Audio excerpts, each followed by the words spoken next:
Sonny Melendrez, Sonny Radio, sonnyradio.com. Hello, and welcome to the show. I'm Sonny Melendrez, and you have found the positive side of the radio spectrum. Each week we strive to bring you inspiration and entertainment through storytelling, fascinating guests, exclusive celebrity interviews, and it's all delivered with lots of enthusiasm. That said, let's get on with the show. From the river walk to the Alamo, it's our pride and joy, San Antonio. And wherever you go, you'll hear us chanting, Go Spurs, go! Sonny Radio, sonnyradio.com. Peter Heinlein, VOA News in southern Ethiopia. Peter Heinlein, VOA News in Baidoa, Somalia. Peter Heinlein, VOA News, the White House. Ain't every day you get to travel all the way around the world to see how people exist and to take what happens there and interpret those events for the rest of the people in the world. My guest today is Peter Heinlein. Pete and I have been friends since our college days. We were both teenagers, can you believe it? And we have really come through the ranks and appreciated the joy of being a broadcaster with our love for radio that began at the University of Texas at El Paso. And Pete has had an illustrious career as a foreign correspondent for the Voice of America. Peter, how are you? Fine. First, I have to ask you a question. What does illustrious mean? Look it up. Look it up. If I looked it up, there it is in the dictionary. It's got a picture of Sonny Melendrez there. Oh, yeah, I wish. All right, so Pete, we were baby broadcasters, and can you imagine our life back then and the equipment that we dealt with versus what we're doing now? I neglected to mention that you are now speaking to us from Denmark, yes, on the other side of the world. Isn't it incredible? Well, you know, today it's taken for granted. We can talk to anybody anywhere in the world.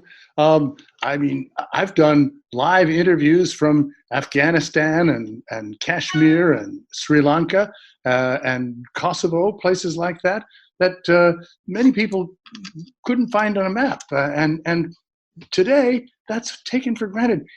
I remember, though, in the first 15 years of my broadcast career, I never had a tape recorder. We didn't have tape. There were no mobile tape recorders in those days. No. When I was working in El Paso, one time, Lyndon Johnson came to El Paso to attend a birthday party for old Judge R.E. Thomason. You may remember Judge Thomason, who was a lifelong El Paso and a very famous local personage. Anyway, Lyndon Johnson came to town, and he was standing in Judge Thomason's front yard. I drove up in my little old Volkswagen, you may remember. Yeah, I do. And there's Lyndon Johnson standing there. And I walked up to him and said, "Can I interview you?" And he said, "Sure." And I had an interview with the guy, but I don't have any record of it other than notes. There was no tape recorders in those days. You know, I worked for a television station. We didn't have sound cameras. We had black and white silent cameras in those days. That's how far back we are. That just tells you how old we are, son. Yeah, and just in case you're wondering, if you're a millennial listening, they were not gas operated, so we're not that old. There's a lot of gas, but we still have that gas. Who would you say is the most fascinating person you have ever interviewed? Well, I enjoyed interviewing the Dalai Lama. Really? And, at his house in India. We were invited to his home, and I brought along my tape recorder, and it turned out that he was willing to talk. And I was working for Voice of America, which coincidentally had a Tibetan service. So we broadcast in Tibetan, which is the language that his people spoke, but he was exiled from Tibet, still is, as a matter of fact. And so he thought, oh, yes, I'd love to have an interview with Voice of America so I can talk to the people in Tibet. Well, that was not my objective. I wanted to talk to him about the news of the day and talk to him about his plans for what he was doing in Tibet and in the world and world politics. So I started in with my, he invited me in. I turned on my tape recorder and I said, I'd like to talk to you about what you're doing to further the cause of the Tibetan people in the world, in world politics. Mm-hmm. And reached over to my tape recorder and pushed the stop button. And Really? he said, those aren't the questions I want to answer. No, I want to talk to my people in Tibetan because you broadcast in Tibetan. He said, no. He had the audacity. Can you imagine? Only interviewer I've ever had who, when I asked him a question, he just reached over and pushed the stop button. Yeah. Unbelievable. So finally, he and I agreed that I could ask my questions first, and then after 5 or 10 minutes, I would allow him to speak in Tibetan with a message to the Tibetan people. So we reached a fair deal, and we did our interview. He was wonderful. There you go. A little diplomacy, a little negotiation with the with the guest. All right. So who else besides the Dalai Lama? Well, oh boy. I did interview Mikhail Gorbachev one time. Believe it or not, I was a correspondent in Moscow for 5 years. But you'll never guess where I interviewed. On his front lawn. No, on my front lawn. What? In El Paso. No. I swear. Mikhail Gorbachev was, after he was stepped down, or whatever you want to call it, from his position as General Secretary of the Communist Party of the Soviet Union, he went into hiding. He went into kind of exile. Well, after some years, he ran out of money. So he decided to do an international speaking tour. And he would go around and charge, I think, $100,000 to speak in the United States, where he was a hero because he was responsible for ending the Soviet Union, that horrible mess of history. Yes. That he helped to end. So he was a great hero, and he went all around the United States. And among the places that he went to was El Paso. Yeah. In those days, I was the VOA correspondent in Moscow, so I had studied Russian, and I could speak a smidgen, but enough to ask him questions. So after he finished, really enough Russian to be able to ask questions in Russian. Yes, that's impressive. If you're going to be a correspondent in Moscow, you have to speak a little. So I guess 5 years torturing myself to try to learn Russian, but I learned enough to ask a few questions. And I went up to him after he finished speaking at the El Paso Civic Center, and I started speaking in Russian. And he was so surprised that somebody would speak Russian because, of course, he didn't speak a word of English. He would deliver his speech in Russian, and there would be a translator. Yes. But he was so surprised that somebody came up to him. He started talking to me, and I talked to him for 3, 4, 5 minutes before my Russian ran out. Another wonderful chance interview. I know many times when I went to visit you in Washington, when I had reason to speak there, I met with you. We kind of shared, caught up in our lives together. But the fact that you were at the White House, how many years were you a White House correspondent for the Voice of America? Well, I was a White House correspondent actually for a number of radio or TV stations in Texas and New Mexico. One in San Antonio. Was it KENS? Yes, Channel 5. Yeah, the TV station. I worked as the Capitol Hill White House correspondent for KENS, as well as a station in El Paso, one in Albuquerque, one in Colorado Springs, one in Tucson. That's why we originally went to Washington before I found Voice of America. And I covered the White House in those days during the Reagan years. Then I went to VOA, but they sent me overseas, so I didn't spend any time in Washington. I only became the White House correspondent when Donald Trump was elected, when he took over the White House. So I followed him from the time he took office until when I retired last year. I remember seeing a picture that you posted, I believe it was on Facebook or Twitter, I guess it was Twitter, of the of what it looked like inside where your quarters were, Yes. in the the basement of the White House, and it looked like you were more like in a space capsule. It was so. Yeah, honestly. You There actually were- shared it with somebody, didn't you? Yes, there were two of us correspondents, and it was a booth about the size of a broom closet. Wow. And it was down in the basement of the White House. And the basement of the White House had once been a swimming pool. If you remember, Franklin Roosevelt was an invalid. He had polio as a child. Yes. And so when he became president, he had a swimming pool put in. Well, not many other presidents wanted to swim, and so the pool was unused. So they, I think at some point, they needed a place to put the press, because the press became a much more formalized institution as the 20th century progressed. So they found what they did was they covered over the swimming pool, or they changed it into the press area. So I was at the bottom of the swimming pool in a little place about the size of a broom closet with another guy. We were actually shoulder to shoulder. It was a tiny little place. But it was a lot of fun because we were in the broadcast area. So we were with all the famous correspondents for NBC, CBS. We were just right across the little hallway from CNN and Fox. And in the White House, the CNN little booth and the Fox booth are right next to each other. And Interesting. tiny little paper wall, so they can practically hear each other as they're broadcasting. It's quite amazing. All right, so walk us through a typical day during that time of your life. What time would you arrive at the White House?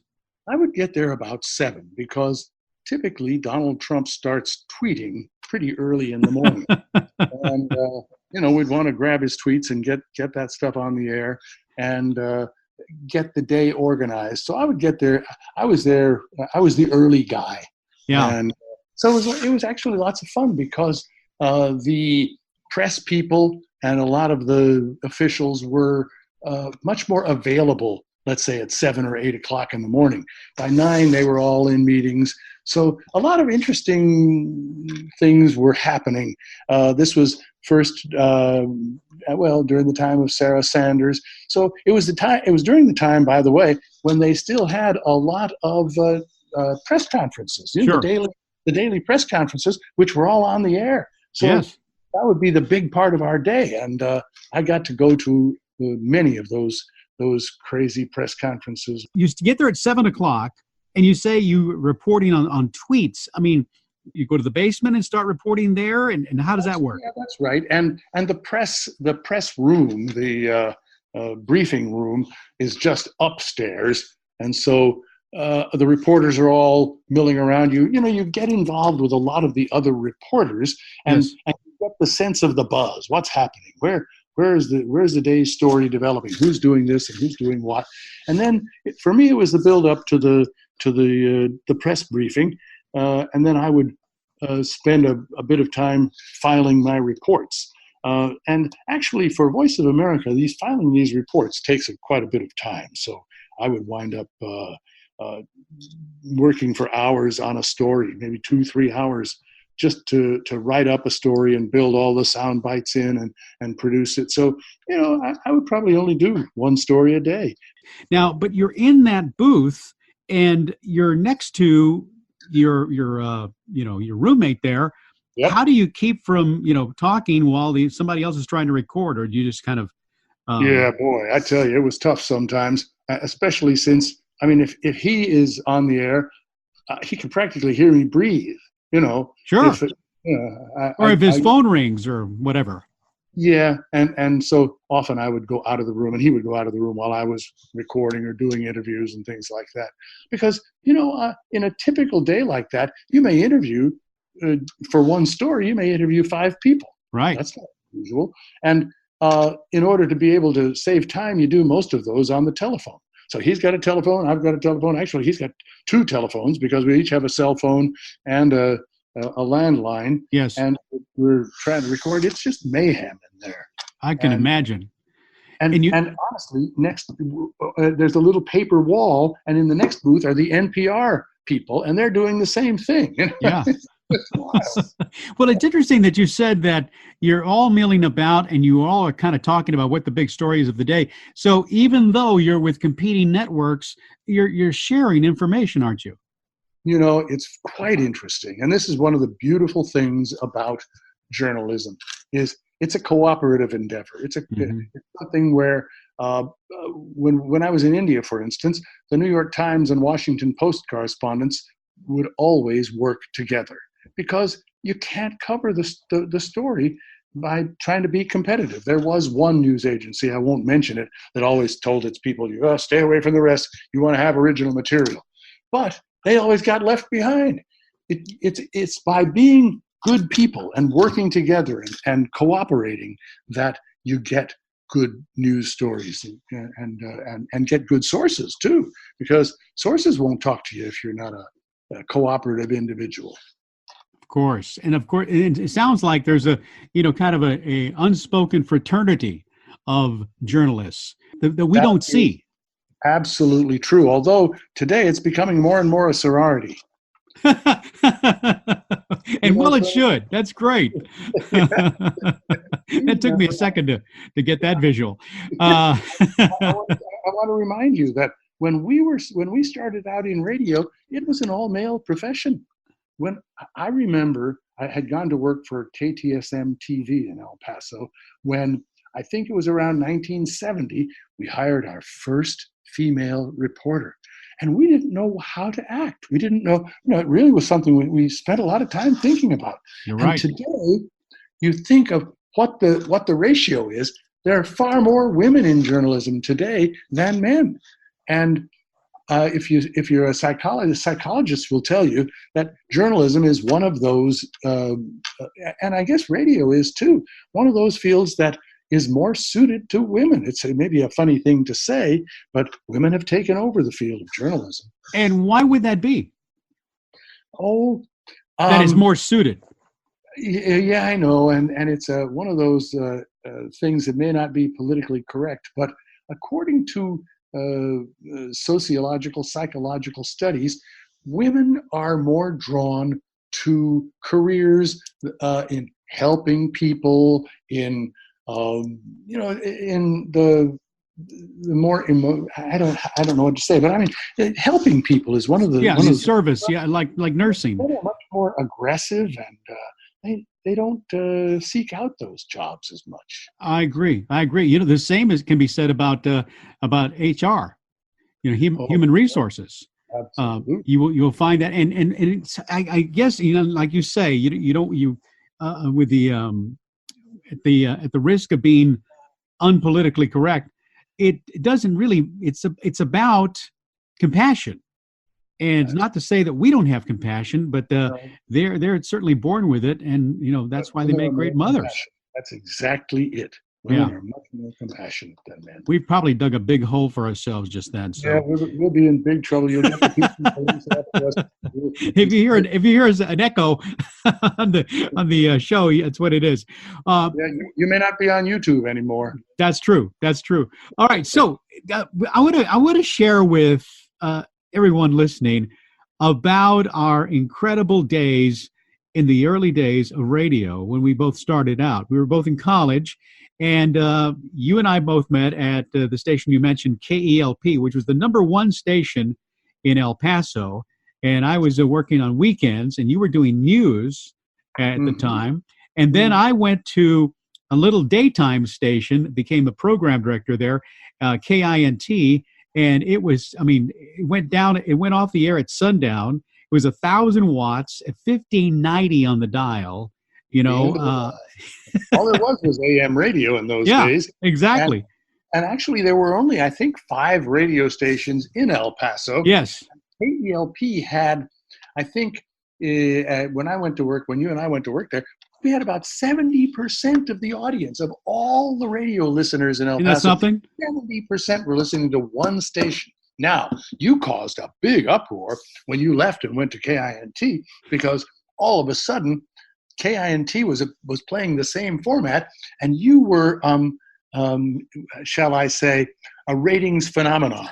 Because the people just turned to KINT. It was something fresh, something new, something interesting, something funny, personality, and the KINT just took off overnight. It was an incredible story. Well, it really was an amazing journey because we did so many things. We were kind of a David and Goliath situation. And then I hired you to come over and join us at KINT, and we continued the fun. And what was funny, I think, the irony of the whole thing was that here we were broadcasting to a small market station, but yet a decent sized station, and all these people, and still going to college. Well, after a fashion, yes. The problem was work was so much more fun than college. It was hard to go to college. I think it took me about 8 years to finish college. Exactly. For both of us. The other thing was we were going to college to learn to do what we were already doing. I know. I think that's kind of the irony of it all. Yeah, and we were kind of smart, Alex, and we thought we knew more than the teachers, I think. We still do. Well, let me ask you this. At this point in your life, because you're now, and I'm going to call you semi-retired because of the fact that... Semi-retired? Semi-retired, yes. Yeah, and the reason is, once a broadcaster, always a broadcaster. And I hope, Pete, you're working on a book. Well, I tell you what, I've still got kids who are just finished college, and keeping going with them, I started my family a little late. And so I'm hoping to start writing, yes. Well, they can edit it for you, just Exactly. get them involved. And your wife is also in, a world traveler. Tell us about her. Diplomacy. And that's why I'm in Denmark. My wife is a Danish diplomat. And her career is part of why we've been traveling so much. She has been the ambassador in Ethiopia, in Egypt, in